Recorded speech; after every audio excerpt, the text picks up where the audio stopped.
Hello friends, मैं रचना Amarnath happy literature channel में आपका स्वागत करती हूँ। So friends, in this video I'm going to talk about comparative literature. We'll discuss what is comparative literature and why it is important. So this topic I have chosen from MEG 15, Comparative Literature Theory and Practice. You all can consider this video as an introduction to this subject, comparative literature theory and practice. Then gradually I'm going to upload more videos to cover the syllabus. So let's start by understanding what is comparative literature. Comparative literature किसे कहते हैं, इसका मतलब क्या होता है। तो अगर हम बहुत ही सिंपल लैंग्वेज में समझने की कोशिश करें तो कंपैरेटिव मतलब क्या होता है, कंपैरिजन करना, तुलना करना। तो यहाँ पे किसके कंपैरिजन की बात हो रही है, लिटरेचर की। तो वर्ल्ड में जो लिटरेचर है, वर्ल्ड में जितने भी लिटरेचर्स हैं उसके आपस में कंपैरिजन की बात हो रही है। तो कंपैरेटिव लिटरेचर एक फील्ड है, एक डिसिप्लिन है जहाँ कंपैरेटिव लिटरेचर की स्टडीज होती है। मतलब जो वर्ल्ड के लिटरेचर है उसको आपस में कंपेयर किया जाता है ताकि उसमें कुछ सिमिलैरिटी देख सके, डिफरेंसेस देख सके, पॉजिटिव साइड, नेगेटिव साइड, अपने जो उनके खुद के कंट्री के जो लिटरेचर है उसमें कुछ इम्प्रूवमेंट ला सके, या फिर हम दूसरों के लिटरेचर से इंस्पायर होके उसी तरीके से कुछ वर्क को लिखें।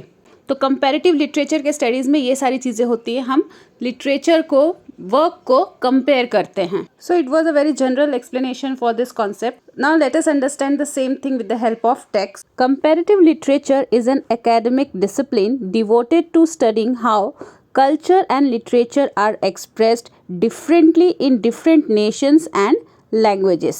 तो कंपैरेटिव लिटरेचर एक एकेडमिक डिसिप्लिन है, मतलब फील्ड ऑफ स्टडी है जहाँ पे ये पढ़ा जाता है, ये प्रैक्टिस किया जाता है कि कैसे लिटरेचर को डिफरेंट नेशन में, अलग अलग कंट्रीज़ में, अलग अलग लैंग्वेजेस में एक्सप्रेस किया जाता है। तो इन सारे डिफरेंट नेशंस के, डिफरेंट लैंग्वेजेस के लिटरेचर को आपस में कंपेयर किया जाता है। तो ये जो टर्म है कंपैरेटिव लिटरेचर पहली बार फ्रेंच में इंट्रोड्यूस हुआ था, फ्रेंच लैंग्वेज में 1816 में, और फिर लेट 19th सेंचुरी में इस टर्म को इंस्टीट्यूशनलाइज्ड किया गया यूरोप और अमेरिका में।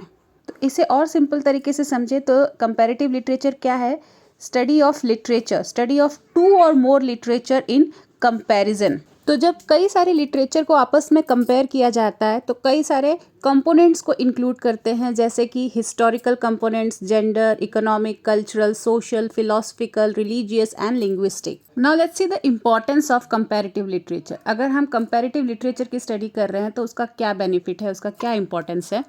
Comparative literature serves to explore literary works across cultures, languages and genre, providing insights into universal themes and human experiences. तो कंपैरेटिव लिटरेचर हमको क्या अपॉर्चुनिटी देता है कि हम यूनिवर्सल थीम को, यूनिवर्सल जॉनरा को, लैंग्वेजेस को एक्सप्लोर कर सके।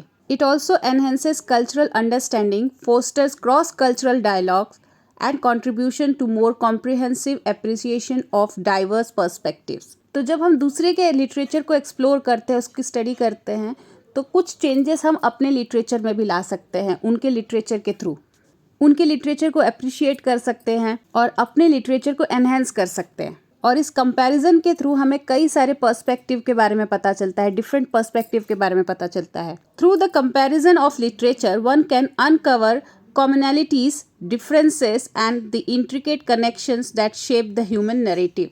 तो इस कंपैरिजन के थ्रू हम डिफरेंट नेशंस के लिटरेचर के कॉमनैलिटीज़ को अनकवर कर सकते हैं, मतलब जो सेम फीचर्स हैं उसको अनकवर कर सकते हैं, या फिर हमें डिफरेंसेस पता चलता है, एक लिटरेचर दूसरे लिटरेचर से कैसे डिफरेंट है उसके बारे में पता चलता है कंपैरिजन के थ्रू। और जो डिफरेंट ह्यूमन नैरेटिव्स है, ह्यूमन थॉट्स है, उसके बीच में जो कनेक्शन है उसके बारे में हम समझ सकते हैं। तो फ्रेंड्स, इस वीडियो में बस इतना ही, एक छोटा सा वीडियो था कंपैरेटिव लिटरेचर के इंट्रोडक्शन से रिलेटेड। तो अगर आपको ये वीडियो अच्छा लगा है तो प्लीज़ इसे लाइक कर दीजिए, चैनल को सब्सक्राइब कर लीजिए, ऐसे और भी वीडियोस आने वाले हैं। तो मिलते हैं मेरे अगले वीडियो में एक नए टॉपिक के साथ, तब तक के लिए आप अपना ख्याल रखिए, बाय।